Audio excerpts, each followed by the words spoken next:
Assalamualaikum warahmatullahi wabarakatuh. Selamat pagi, siang, ataupun malam ketika kalian membuka video ini. Maka ini adalah pembelajaran dari tematik. Nah, pada kesempatan kali ini kita akan membahas dari tema 1, indahnya kebersamaan. Subtema 1, keberagaman budaya bangsaku, dan pembelajaran 1. Tapi yang sisi pertama. Jadi nanti ada pembelajaran 1 season kedua. Di pembelajaran 1 kali ini, kegiatan pembelajarannya adalah menemukan gagasan pokok dari teks tulis. Kemudian nanti season kedua mengidentifikasi keberagaman yang ada di sekitarmu dan melakukan percobaan cara menghasilkan bunyi. Bagaimana, sudah siap? Sebelum memulai pembelajaran kali ini, hal yang perlu kalian siapkan adalah buku paket tema 1, buku tulis, pensil atau ballpoint atau alat tulis lainnya. Silakan dibuka buku paketnya halaman pertama. Sudah? Kalau sudah dibuka, tahukah kamu bahwa Indonesia terdiri atas banyak pulau, suku bangsa, tarian, rumah adat, serta agama? Ayo kita cari tahu lebih jauh tentang keberagaman itu. Coba perhatikan gambar berikut ini.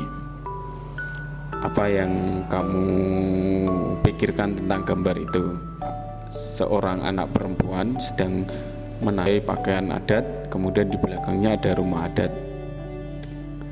Apakah kalian tahu dari mana asal pakaian adat pada gambar tersebut? Ya, betul. Jawabannya adalah dari Bali. Apakah kalian tahu nama pakaian adatnya? Namanya sama dengan pakaian adat Jawa. Namanya adalah kebaya, tapi kita sering menyebutnya dengan kebaya Bali. Kebaya Bali ini memang terlihat seperti kebaya Jawa. Biasanya kebaya Bali memiliki motif yang sederhana dan berwarna cerah.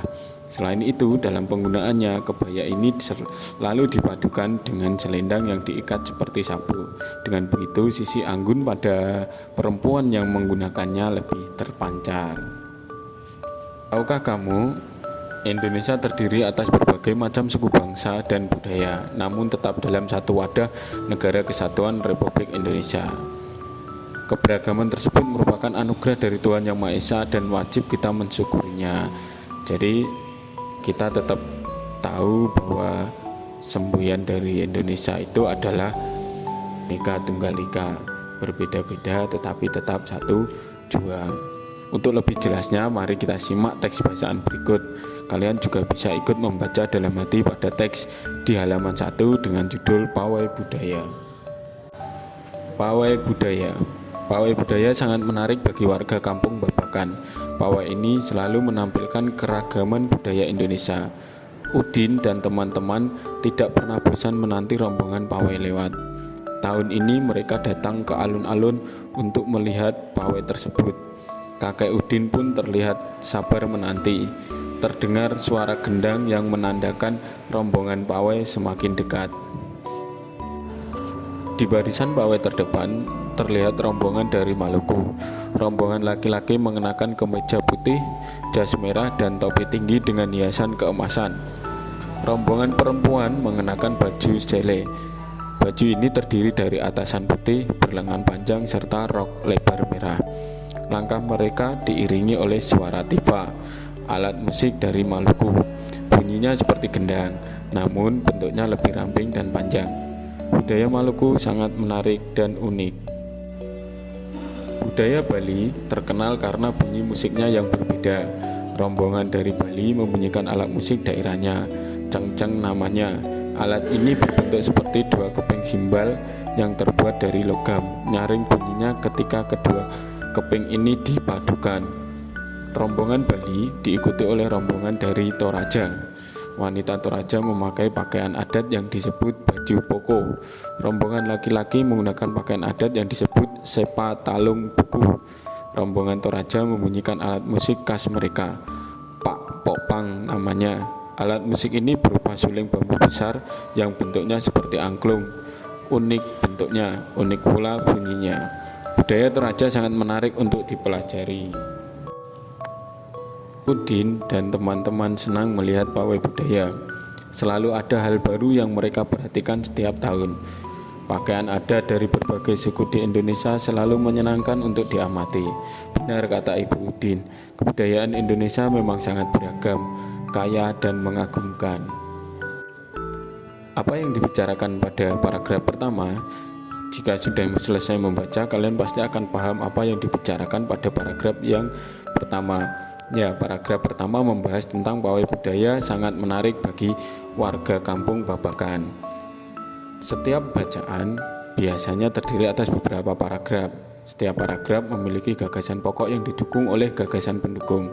Gagasan pokok adalah ide utama yang dibahas dalam suatu bacaan, dapat berupa kalimat inti ataupun berupa pokok paragraf. Gagasan pendukung adalah uraian atau tambahan informasi untuk gagasan pokok. Bagaimana cara menemukan gagasan pokok? Yang perlu dilakukan untuk menemukan gagasan pokok itu adalah yang pertama, baca seluruh paragraf dengan cermat. Kemudian yang kedua adalah cermati kalimat pertama hingga terakhir. Yang ketiga, baca kalimat demi kalimat sampai kamu menemukan kalimat utama paragraf. Dalam suatu paragraf, kalimat utama biasanya terletak di awal, di tengah, ataupun di akhir paragraf. Temukan unsur inti dari kalimat utama tersebut. Nah, dari unsur inti inilah yang disebut dengan gagasan pokok. Dari bacaan teks pawai budaya paragraf pertama dapat kita temukan bahwa kalimat utama berada pada kalimat yang pertama, yaitu pawai budaya sangat menarik bagi warga kampung Babakan. Dari kalimat tersebut kita dapat menemukan unsur inti kalimat yang terdiri dari subjek dan predikat, sehingga unsur inti kalimat sama dengan gagasan pokok. Maka dari itu, dari bacaan teks paragraf pertama, gagasan pokoknya adalah pawai budaya sangat menarik. Nah, sekarang adalah tugas kalian. Jadi bacalah paragraf kedua dan seterusnya sampai selesai. Kemudian temukan gagasan pokok dan gagasan pendukung dari tiap-tiap paragraf. Tulis di buku tulismu, kemudian silakan kumpulkan ke guru kelas dengan cara yang sudah ditentukan. Kamu juga bisa menggunakan diagram sesuai dengan gambar di buku tema pertama. Kalau sudah, silakan kumpulkan ke guru kelas masing-masing. Sekian, terima kasih dan selamat mengerjakan. Saya tunggu untuk tugasnya segera dikumpulkan. Assalamualaikum warahmatullahi wabarakatuh.